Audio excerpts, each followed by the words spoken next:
और इस वक्त आ रही है बड़ी खबर। देश की आंतरिक सुरक्षा को लेकर प्रधानमंत्री मोदी अहम बैठक करने वाले हैं, जिसमें तीनों सेनाओं के प्रमुखों से मुलाकात करेंगे। दोपहर 2 बजे इस मुलाकात का वक्त तय किया गया है, जिसमें देश की सुरक्षा को लेकर अहम डिस्कशन होंगे।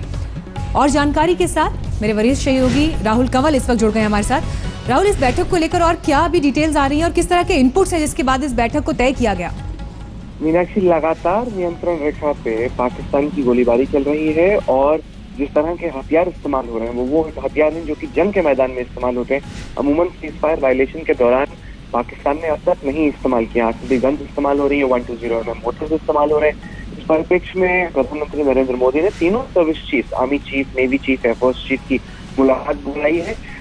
पिछले ही कुछ दिनों में खुफिया एजेंसियों ने एक अलर्ट जारी किया है, जिसमें उन्होंने कहा है कि 30 नवंबर से पहले वो दिन जब पाकिस्तान रिटायर होने वाले, उससे पहले उन्हें लगता है कि भारत के हिंटरलैंड में, यानी कि जम्मू कश्मीर के बाहर किसी और प्रदेश में एक बड़े आतंकवादी हमले की उन्हें आशंका है और उससे निपटने के लिए किस तरह की सुरक्षा प्रिपेयर्डनेस है, इस पर चर्चा करने के लिए प्रधानमंत्री ने बहुत अहम बैठक बुलाई है।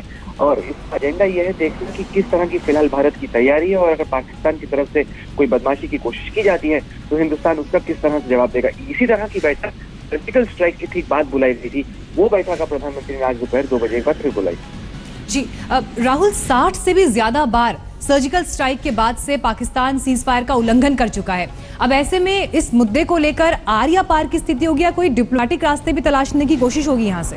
नहीं, डिप्लोमेटिक रास्ते की अगर तलाश होती तो आर्मी, नेवी और एयरफोर्स चीफ नहीं बुलाया जाता और न ही आर या पार की तैयारी चल रही है। आर या पार यानी जंग, उसकी तैयारी नहीं है। फिलहाल यह है कि क्या, देखिए, एस्केलेशन लैडर होता है कि अगर हमने सर्जिकल स्ट्राइक की तो पाकिस्तान की तरफ से जवाबी कार्रवाई क्या होगी, वो जवाबी कार्रवाई हमने देखी है।